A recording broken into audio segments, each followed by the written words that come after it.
वाली study circle. Hope आप सब ठीक होंगे, अच्छे से होंगे। तो आज हम आपके लिए लेके आए हैं एमसीक्यू सीरीज़ जो इंडियन इकोनॉमी पे बेस्ड है, जो बेसिकली हर एक एग्ज़ाम में पूछी जाती है।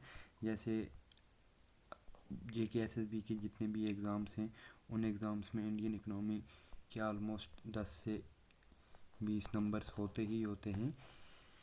तो जेके एसएसबी आप लीजिए, एसएससी के जो एग्ज़ाम्स होते हैं वो आप ले लीजिए, या जेके एएस ले लीजिए। इन सब एग्ज़ाम्स में इकोनॉमी से एक बल्क ऑफ क्वेश्चंस पूछे जाते हैं। तो बेसिकली जिस चैनल से भी आपने पढ़ा या जिस बुक को भी आपने कंसल्ट किया है, उसके बाद जो मेन चीज़ आती है जिससे आपको कंसेप्ट याद रहते हैं, वो होते हैं प्रैक्टिस किसकी, एमसीक्यूज़ की। ठीक है, तो ये जो हम आपको लेक्चर प्रोवाइड कर रहे हैं आज से डेली बेसिस पे, तो इन लेक्चर्स का मकसद एक ही है कि आपने जो आज तक पढ़ा है उसके लिए आप प्रैक्टिस करें। और ये जो एमसीक्यू सीरीज़ रहने वाली है, ये आप देखेंगे एनसीईआरटी से ली गई है ना। जितने भी एनसीईआरटी के इम्पॉर्टेंट एमसीक्यूज़ हैं, वहीं से ये आपको हमने यहाँ पे बनाए हैं। अगर हम जो हमारा पहली क्लास लेने वाली है वो इकनॉमी पे रहने वाली, जिसमें हम इंट्रोडक्शन के ऊपर इकनॉमी की बेसिक्स जो है उसके ऊपर आपको एमसीक्यूज़ प्रोवाइड कर रहे हैं, जिसमें न्यू एनसीईआरटीज़ क्लास एक्सआई से लेके और ओल्ड एनसीईआरटीज़ दोनों से आपको,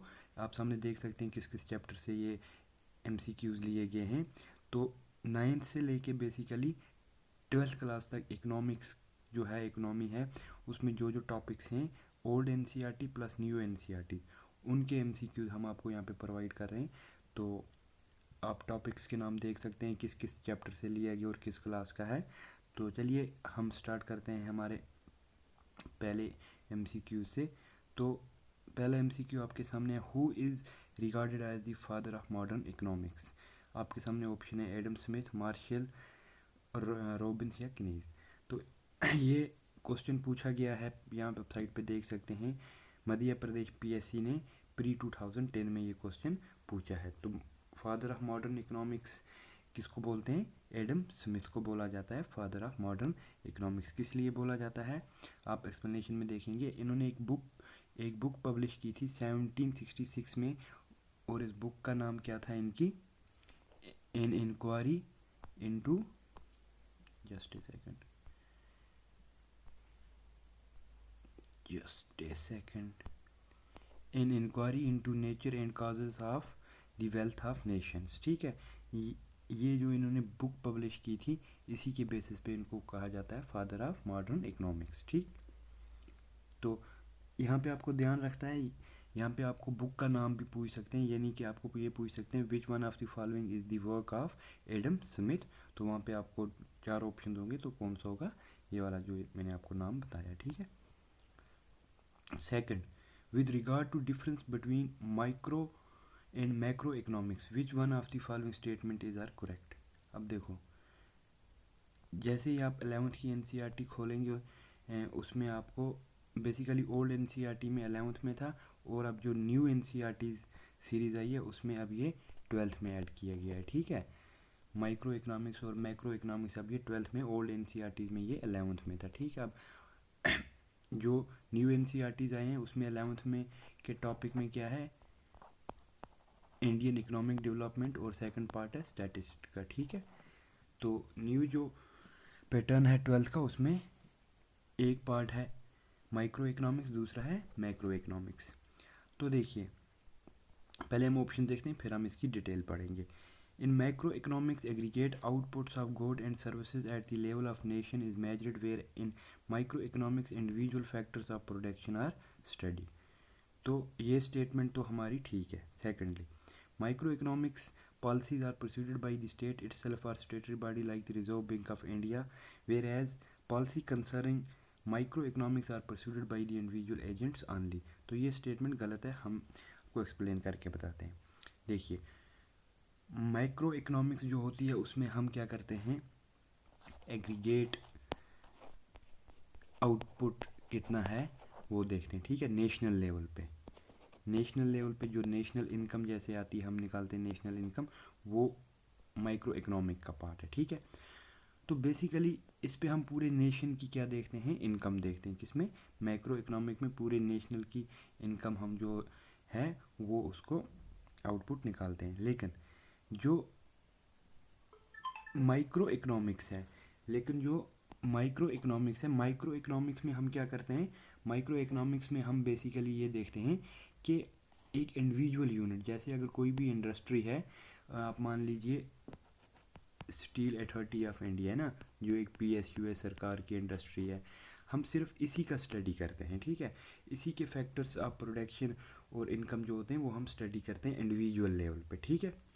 तो अब देखो, जो मैक्रो इकोनॉमिक्स है इसमें भी सरकार इन्वॉल्व होती है, ठीक, और जो मैक्रो इकोनॉमिक्स है इसमें भी सरकार इन्वॉल्व होती है, यानी दोनों में सरकार इन्वॉल्व होती है।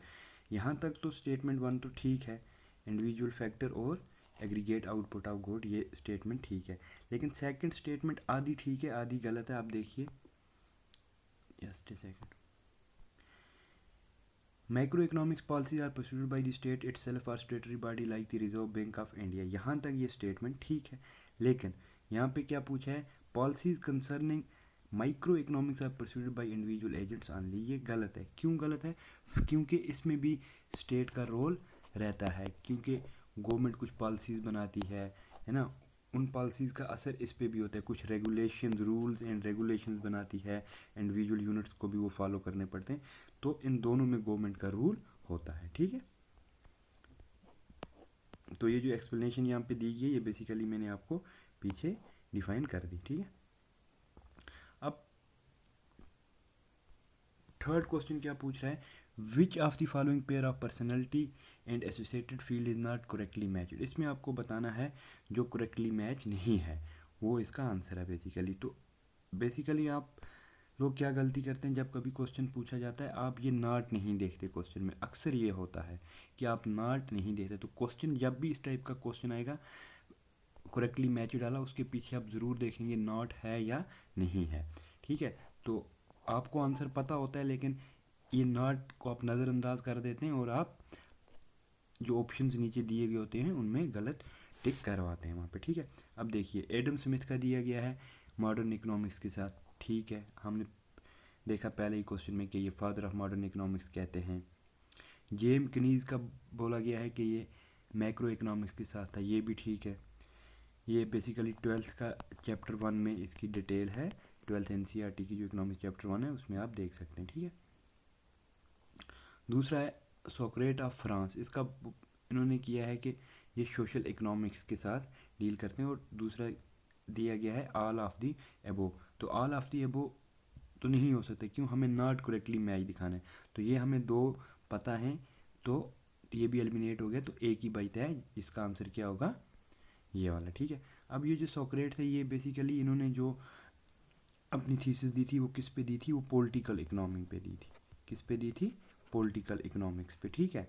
तो सोशल इकोनॉमिक्स पे इन्होंने नहीं दी थी, सोक्रेट ने पॉलिटिकल इकोनॉमिक्स पे चर्चा की थी। नेक्स्ट जो हमारा MCQ है वो है मिक्सड इकोनॉमी पे। अब देखिए, पहले हम डिस्कस कर लेते हैं मिक्सड इकोनॉमी क्या होती है, फिर आंसर देखेंगे, ठीक है। मिक्सड इकोनॉमी जो कंसेप्ट है, जो बेसिकली इंडिया ने अडॉप्ट किया है soon after the independence, mixed economy, ठीक है। इसमें क्या होता है, स्टेट कंट्रोल्ड इकोनॉमी जो होती है वो भी प्रेविलेंट होती है, एंड उसके साथ साथ प्राइवेट सेक्टर भी होता है, ठीक है। यानी सेंट्रली स्पॉन्सर्ड इकोनॉमी भी होती है, जैसे कि आप देख रहे हैं रेलवेज या स्टील अथॉरिटी ऑफ इंडिया या हमारा पावर जनरेशन स्टेशंस। मैक्सिमम जो अब ये पावर स्टेशंस कुछ जैसे रिलायंस के पास भी हैं, वो प्राइवेट हैं, लेकिन ज़्यादातर गवर्नमेंट के पास ही इनका कंट्रोल है, इनकी ऑनरशिप गवर्नमेंट के पास है, यानी इनका रेवेन्यू जो भी है गवर्नमेंट को ही जाता है। तो ये तो हो गया जो डायरेक्टली गवर्नमेंट के अंदर आते हैं, ठीक है। इसके साथ साथ एक दूसरा होता है कैपिटलिस्ट सेक्टर। कैपिटलिस्ट सेक्टर में जो ऑनरशिप होती है ये किसके हाथ में होती है, प्राइवेट इंडिविजुअल के पास, ठीक है। तो जैसे आप एग्जांपल अगर देखेंगे, रिलायंस जियो जो है, रिलायंस जियो ये होली क्या है, इसकी ऑनरशिप किसके पास है, अंबानी ग्रुप के पास, वो क्या है, प्राइवेट, यानी प्राइवेट इंडिविजुअल इसको रन कर रहे हैं। अब यहाँ पे हमें बताना है कि मिक्सड इकोनॉमी क्या है, ठीक है। तो अब यहाँ पे दिया गया both agriculture and industry are equally promoted by the state. नहीं, ये तो नहीं है, क्योंकि एग्रीकल्चर और इंडस्ट्री ये सेक्टर्स हैं इकनॉमी के, ये सेक्टर्स हैं इकनॉमी के। हमें यहाँ पे बताना है मिक्स इकनॉमी का मीनिंग क्या है। देयर इज ए को expanse of public sector along with private sector. तो ये इसका आंसर रहने वाला है, जो इंडिया ने अडॉप्ट किया है, ये इसका राइट आंसर है। यहाँ पे को एक्सटेंस होती है, पब्लिक सेक्टर भी होता है यानी PSU जिसमें गवर्नमेंट का कंट्रोल होता है, अलॉन्ग विद प्राइवेट सेक्टर यानी प्राइवेट सेक्टर भी होता है। तो ये इसका आंसर रहने वाला है, ठीक है। Fifth, with reference to type of economics which of the following statement is incorrect। अब यहाँ पे हमें बेसिकली क्या पूछा है कि टाइप्स ऑफ जो इकोनॉमिक्स हैं उसके रिगार्डिंग कौन सी स्टेटमेंट इनकरेक्ट है, ठीक है। अब टाइप ऑफ इकोनॉमी कौन सी होती है एक तो होती है सेंट्रल कंट्रोल्ड इकोनॉमी, ठीक है, जिसमें स्टेट का कंट्रोल होता है। सेकंड टाइप जो आती है कैपिटलिस्ट इकोनॉमी, जिसमें प्राइवेट इंडिविजुअल होते हैं। इसी तरह हमारी आती है क्या बोलते हैं इसको, मिक्स इकोनॉमी, जो हमने ऊपर पढ़ा मिक्सड मॉडल, ठीक है। इसके अलावा और भी बहुत सारी टाइप्स हैं, है ना, जैसे कि एक और है क्लोज्ड इकोनॉमी, ठीक है, जिसमें इंपोर्ट एक्सपोर्ट वगैरह नहीं होता। और भी बहुत सारी टाइप्स हैं। तो चलिए हम क्वेश्चन पे आते हैं, हम स्टेटमेंट देख लेते हैं। In a central planned economy the government or the central authority plan all the important activities of the economy. ये क्वेश्चन क्या कह रहा है कि जो सेंट्रल प्लानड इकोनॉमी होती है वो क्या करती है, जितने भी प्लान हैं या इंपॉर्टेंट एक्टिविटीज़ इकोनॉमी में वो डिसाइड करती है। तो ये ठीक है।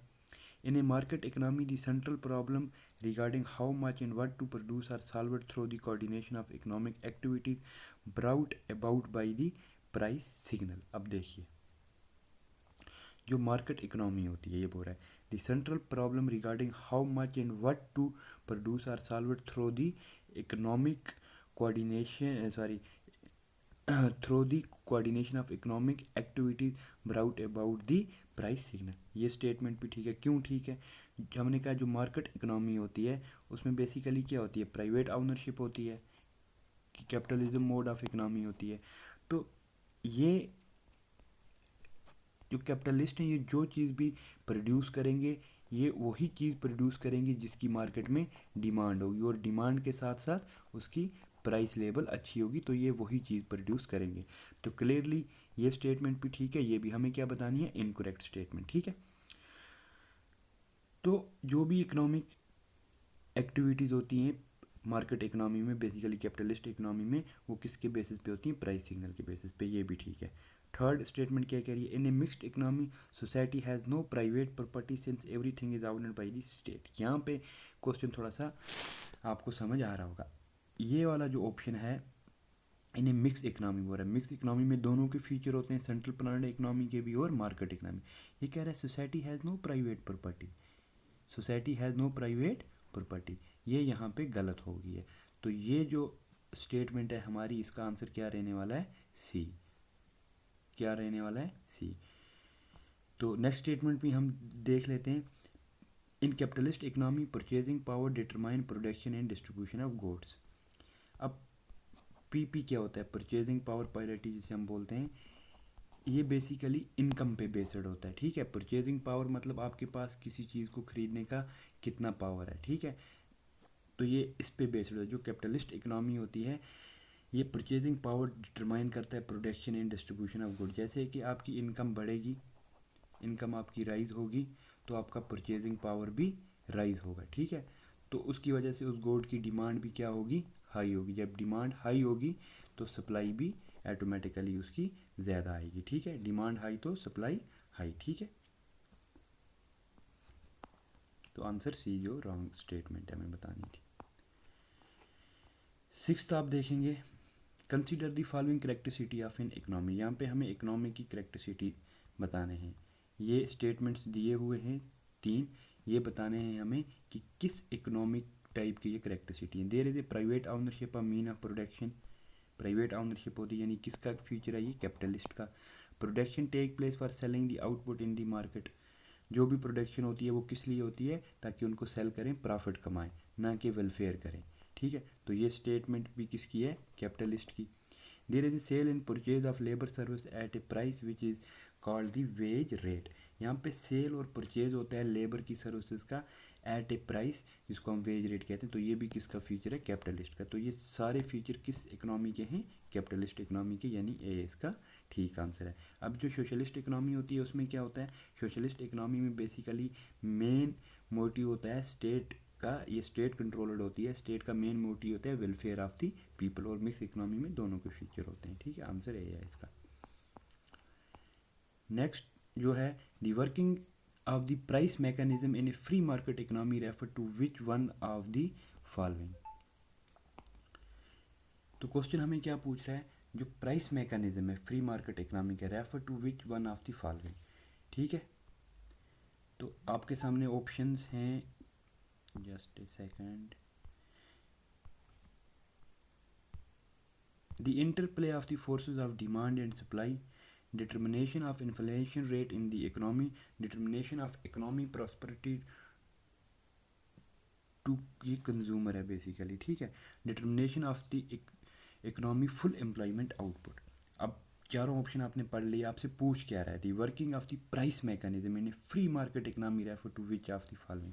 जो फ्री मार्केट इकोनॉमी होती है यानी कैपिटलिस्ट इकोनॉमी होती है, वो इनमें से किस स्टेटमेंट को रेफर करती है? The interplay of forces of demand and supply. आपको मैंने पहले ही बोला, जो फ्री मार्केट इकोनॉमी होती है यानी कि कैपिटलिस्ट इकोनॉमी होती है, वो किस पे बेस्ड होती है?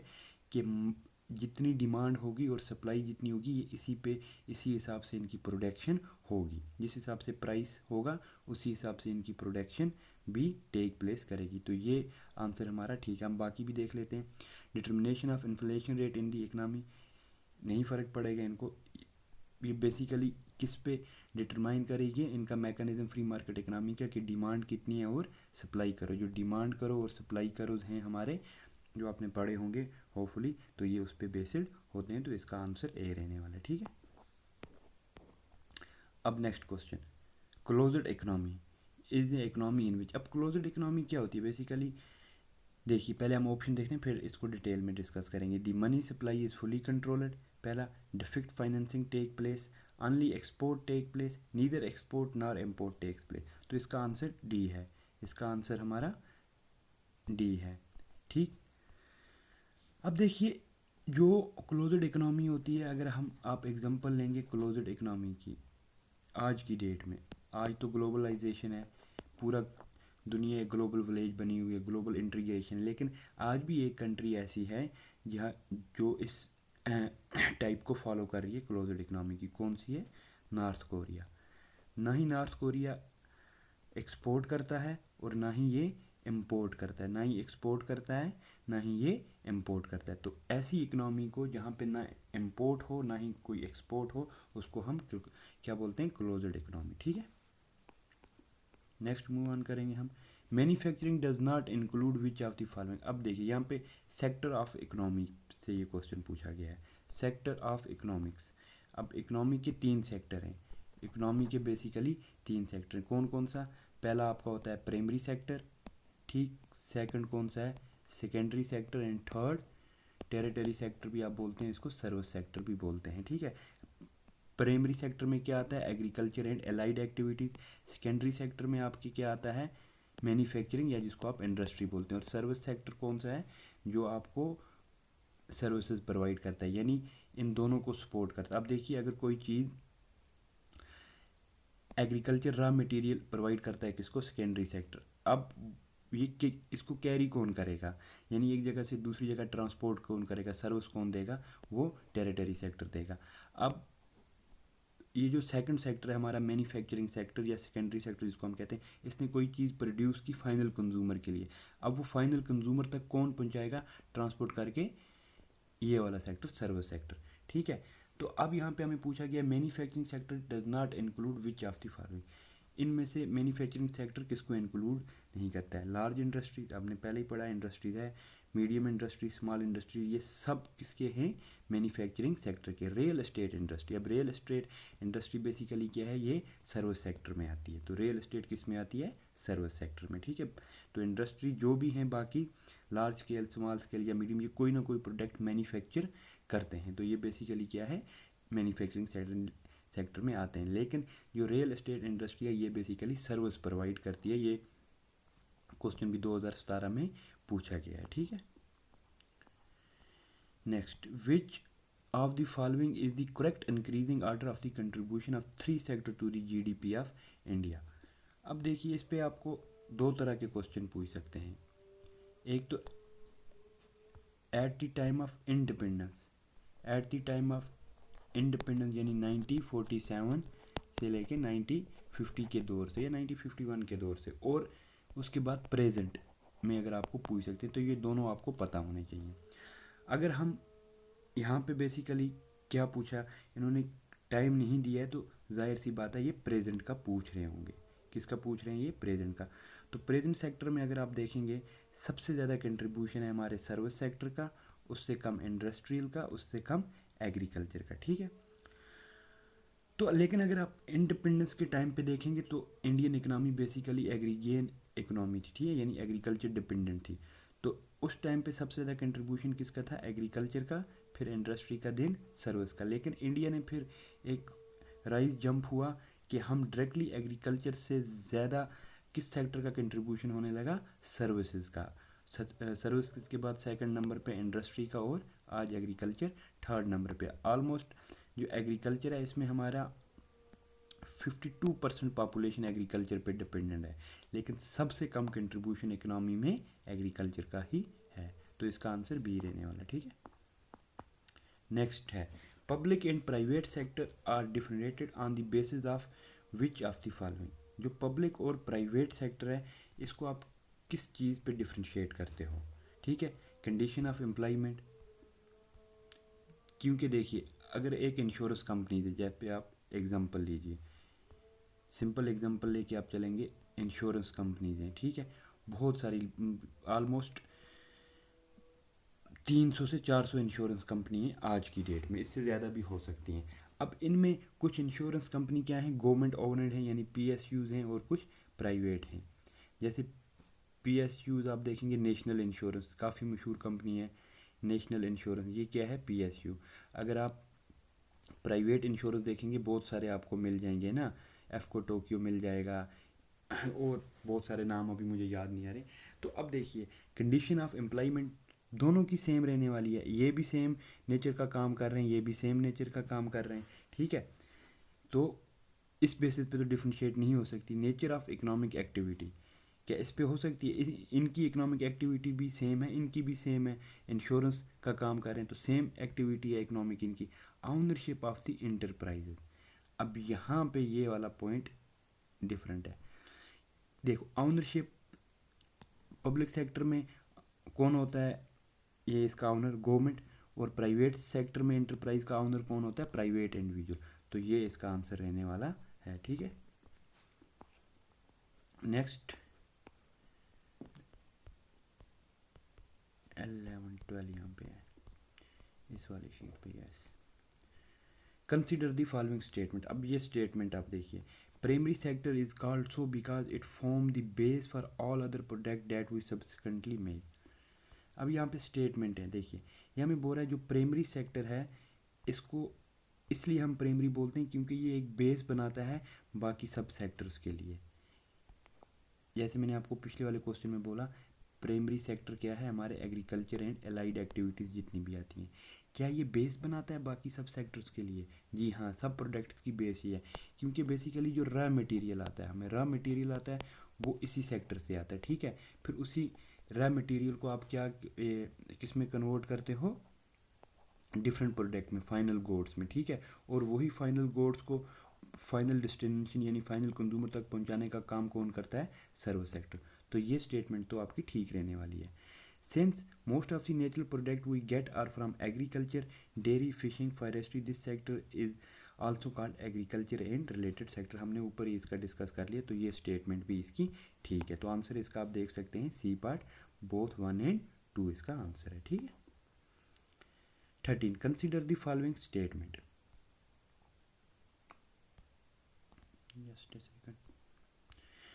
Territory activities by themselves do not produce a good, but they are in aid or support for the production process। जो हमने पहले ही डिस्कस किया, जो टेरिटरी सेक्टर होता है यानी सर्विस सेक्टर, ठीक है, जिसका कंट्रीब्यूशन हमारी जीडीपी में सबसे ज़्यादा है, ये कोई चीज़ प्रोड्यूस नहीं करता, बल्कि ये क्या करता है, एड देता है, मदद देता है, support for the production process, जो भी प्रोडक्शन होती है इंडस्ट्री में उसमें ये मदद करता है। तो ये स्टेटमेंट ठीक है। मैंने आपको पहले ही बोला अगर प्राइमरी सेक्टर से आपको रॉ मटेरियल लाना है मैन्युफैक्चरिंग सेक्टर में तो कैसे लाएंगे, सर्विस के यानी ट्रांसपोर्ट की मदद से। और जब यहाँ पे मैन्युफैक्चर हुआ फाइनल गुड जहाँ पे कंज्यूम होगा जिस रीजन में फाइनल कंज्यूमर तक कौन पहुँचाएगा, सर्विस सेक्टर। तो ये स्टेटमेंट आपकी ठीक है।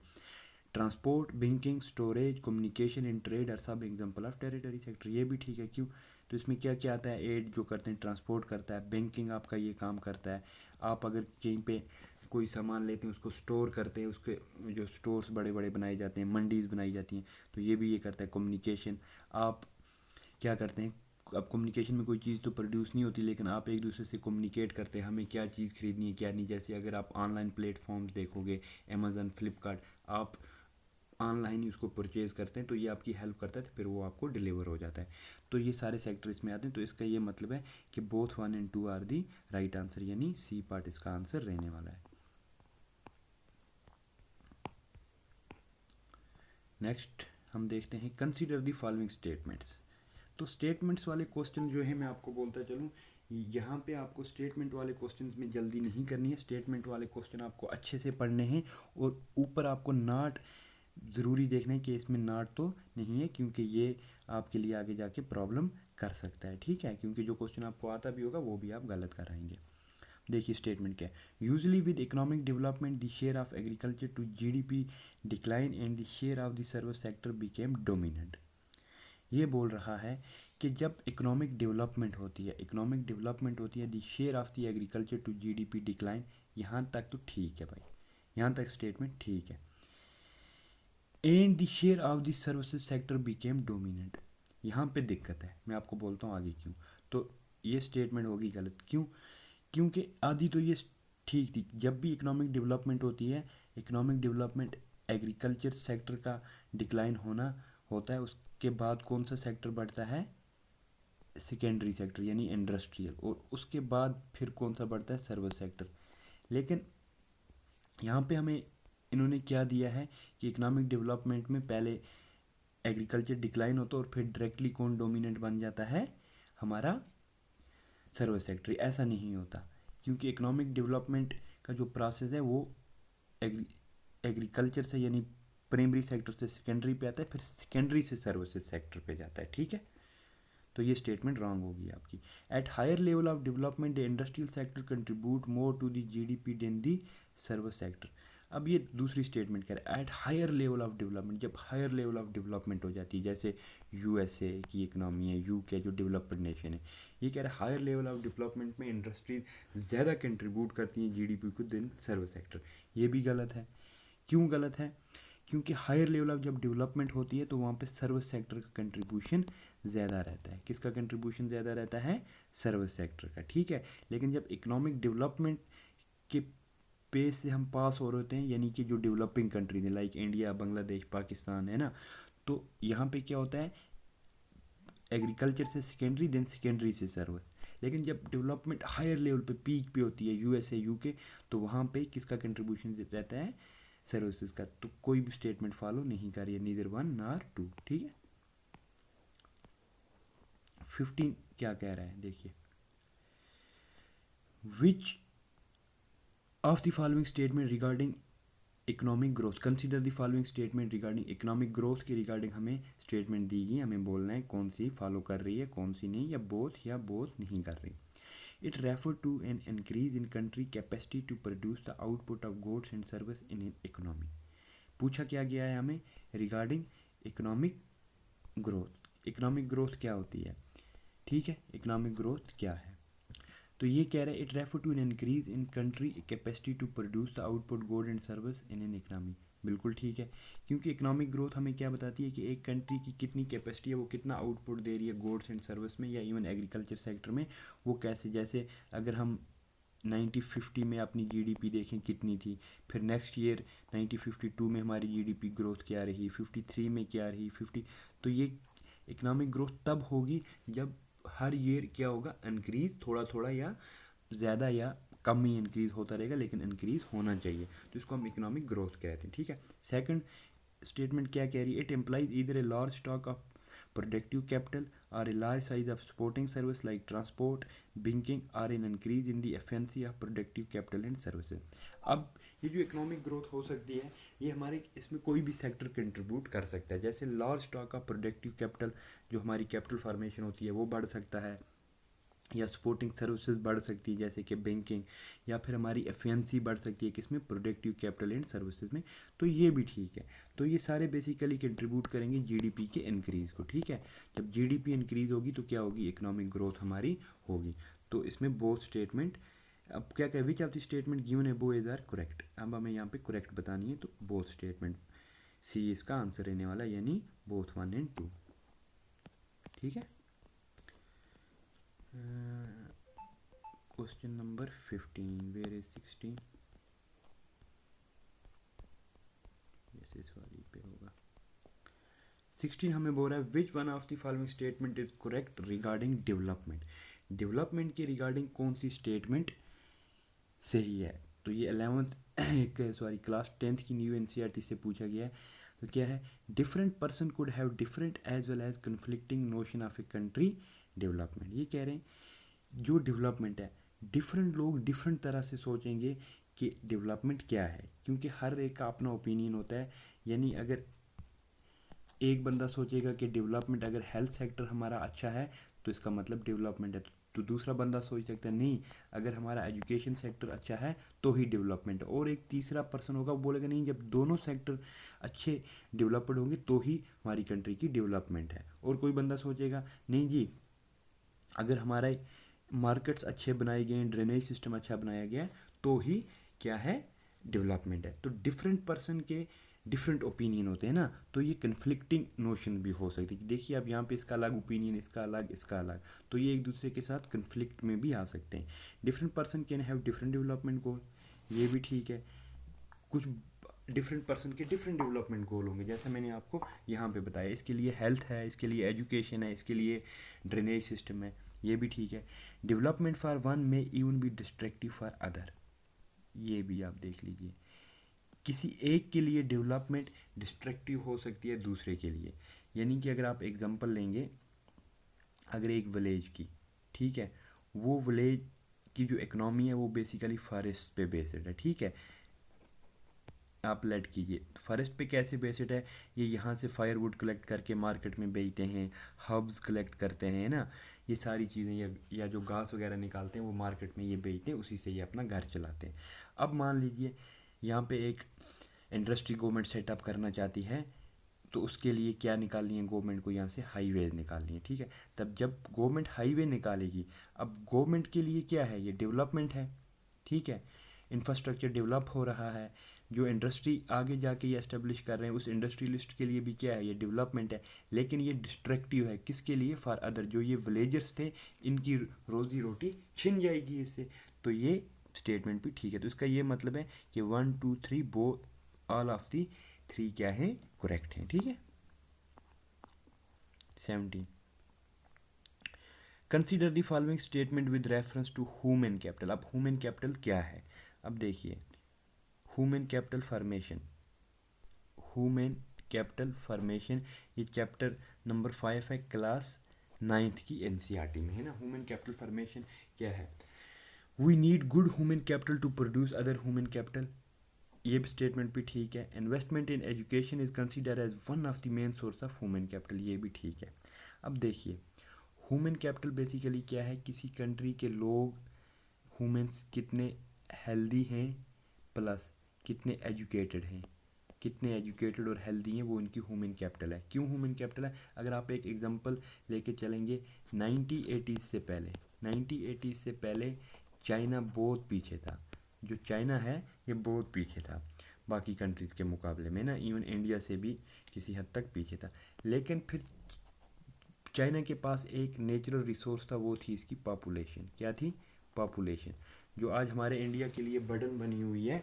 लेकिन चाइना ने इसी पॉपुलेशन को यूज़ किया, यानी इनको अच्छी हेल्थ केयर फैसिलिटीज़ दी, प्लस क्या दिया? इनको एजुकेशन दी। तो आने वाले 10 से 12 साल में चाइना डोमिनेट करने लगा दुनिया में, और आपको भी आज पता है। तो ये जो चाइना के पास ह्यूमन कैपिटल थी, इसको इन्होंने और अच्छे से पॉलिश किया और इसको यूज़ किया। इसी तरह अगर हम इंडिया में देखें, हमारे पास पॉपुलेशन है, सब लोग रो रहे हैं कि पॉपुलेशन बढ़ रही है, लेकिन अगर इसी पॉपुलेशन का अगर हम यूज़ करेंगे, ह्यूमन कैपिटल फॉर्मेशन करेंगे, इसी पॉपुलेशन को हम अच्छी एजुकेशन देंगे और अच्छी हेल्थ देंगे, तो ये हमारे लिए क्या करेगी, ये कंट्री खुद के लिए कमाएगी और वो कंट्रीब्यूट किसके में होगा, जीडीपी में। तो हमारी जीडीपी जब बढ़ेगी, हमारा ट्रेड इंपोर्ट एक्सपोर्ट भी बढ़ेगा। ठीक है, अब क्यों हेल्थ और एजुकेशन पे हमें इन्वेस्ट करना चाहिए ह्यूमन कैपिटल फॉर्मेशन के लिए? क्योंकि जब किसी बंदे के पास हेल्थ होगी तभी वो अच्छा, अगर कोई वर्कर, अगर आप लेट कीजिए कोई वर्कर है, अगर उसकी हेल्थ अच्छी होगी तो वो काम भी अच्छा करेगा और आउटपुट भी अच्छा रहेगा। सेकंड चीज़ एजुकेशन, अगर किसी वर्कर के पास एजुकेशन है तो उसके पास स्किल्स होंगी, तो अपने स्किल्स का बेटर यूज़ करके अच्छा काम करेगा। लेकिन अगर कोई इलिटरेट पर्सन है, अनएजुकेटेड पर्सन है, तो उसके पास तो स्किल्स ना के बराबर होंगी, तो वो काम तो करेगा लेकिन आउटपुट उतना अच्छा नहीं रहेगा, और जिसकी वजह से उसकी इनकम भी कम होगी और वो डायरेक्टली प्रोपोर्शन होगी किसके, यानी कि जीडीपी ग्रोथ में भी उसका कंट्रीब्यूशन कम रहेगा। तो अब क्या है, ह्यूमन कैपिटल फॉर्मेशन हमने देखा, human capital to produce other human capitals. ठीक है, बाकी जो भी चीज़ें बनाती हैं ये बनाते हैं बेसिकली इंसानों से स्टार्ट। अगर इंसान खुद ही नहीं होगा, किसी कंट्री में पॉपुलेशन ही नहीं होगी, तो उसकी इंडस्ट्री चाहे जितनी बड़ी भी, उसका सर्विस सेक्टर जितना बड़ा भी हो, लेकिन अगर ह्यूमन्स ही नहीं होंगे तो उनको चलाने वाला कौन? ठीक है, investment in education is consider as one of the main source of human capital. ये भी ठीक है, यहाँ पे हेल्थ भी हो सकता है आपको। ठीक है, तो ये दोनों इंपॉर्टेंट पार्ट हैं इसके। तो both statement 1 and 2 are the right answer. 18 देखिए अब क्या है, who among the following has given the concept of human development. ये ह्यूमन डेवलपमेंट का कंसेप्ट किसने दिया था? ये बेसिकली दिया था 90s के दशक में। किसने? महबूबुल हक ने। महबूबुल हक ने, जो बेसिकली कहाँ के थे, जो पाकिस्तान के एक इकोनॉमिस्ट थे। ठीक है, पाकिस्तान के ये इकोनॉमिस्ट थे जिन्होंने ये ह्यूमन डेवलपमेंट का कंसेप्ट दिया था, जिसमें इन्होंने 2-3 चीज़ें रखी थी। एक इन्होंने लिटरेसी रेट रखी थी, लाइफ एक्सपेक्टेंसी रखी थी। तो इसके बेसिस पे इन्होंने क्या देखी कि ह्यूमन डेवलपमेंट का कंसेप्ट, जो बाद में यूएनओ ने भी अडॉप्ट किया। ठीक है, तो इसके बेसिस पे आज कई सारे इंडेक्स रिलीज़ होते हैं। तो ये कंसेप्ट किसने दिया था? महबूबुल हक ने। ठीक है,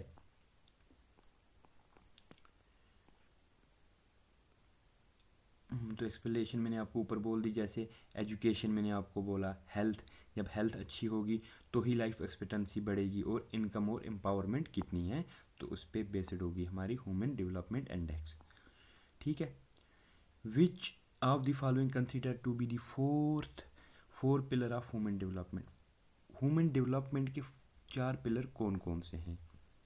ठीक है, equity, inclusion inclusion, productivity and empowerment. Second option equity, productivity, empowerment and sustainability. Next जो हमारा है productivity, gender, inclusion and equity, and last labour, productivity, inclusion and equity. तो इसमें जो आपका आंसर रहने वाला वो क्या है? इक्विटी, प्रोडक्टिविटी कितनी है, एम्पावरमेंट की सोसाइटी में, यानी कि भेदभाव नहीं हो रहा, आपको एम्पावर किया जा रहा है। अगर आप जेंडर के बेसिस पे लेंगे तो हर एक जेंडर को इक्वली एम्पावर किया जा रहा है। और सस्टेनेबिलिटी, यानी एनवायरनमेंट के लिए जो सस्टेनेबिलिटी है वो आप कितनी मेंटेन कर रहे हैं। तो इस पे ये 4 पिलर माने जाते हैं ह्यूमन डेवलपमेंट के। ठीक है, तो आप देखेंगे equity, productivity and empowerment are the sustainability are considered to be the 4 pillar of the human development. अब इक्विटी क्या होती है? Equity refer to making equal access to opportunity available to everybody. Equity जो बेसिकली होती है, ये हर एक को इक्वल अपॉर्चुनिटी दी जाती है, इक्वल एक्सेस दिया जाता है, ताकि वो अपनी अपॉर्चुनिटीज़ का फुल यूज़ करे, अपनी स्किल्स का फुल यूज़ करे without any discrimination. Productivity means क्या होता है कि जो ह्यूमन कैपिटल है उसको एम्पावर किया जाएगा, refer to power to make choices। ठीक है, sorry, productivity means enrichment of human capital and empowerment refer to power to make choices. जो प्रोडक्टिविटी है, इनरिचमेंट ऑफ जो ह्यूमन कैपिटल होगी उसको कैसे बढ़ावा मिलेगा, जितनी अच्छी आपकी ह्यूमन कैपिटल फॉर्मेशन होगी उतनी अच्छी आपकी प्रोडक्टिविटी होगी, जैसे मैंने आपको ऊपर वर्कर की एग्जांपल दी। ठीक है, और एम्पावरमेंट का मीनिंग क्या होता है कि आपके पास चॉइस होती है, आप क्या करना चाहते हैं, आपके पास चॉइस होती है। जैसे वुमेंस की अगर हम बात करेंगे, वो लो बेस पे क्यों काम करती हैं? क्योंकि उनके पास चॉइस नहीं होती। अगर एक वुमेन टीचर को आप लेंगे, अगर आप एक प्राइवेट स्कूल की एग्जांपल लेंगे, वहाँ पे मेल टीचर की सैलरी आप लेट कीजिए कि 10,000 है, ठीक है, और वो 2 सब्जेक्ट टीच करता है। और सेम स्कूल में एक वुमेन टीचर है, वो भी 2 सब्जेक्ट टीच करती है, लेकिन उसकी सैलरी 6,000 है। तो उसके वो ये जॉब क्यों कर रही है, लो वेज जॉब? क्योंकि उसके पास चॉइस नहीं है, एम्पावरमेंट नहीं है, ठीक है।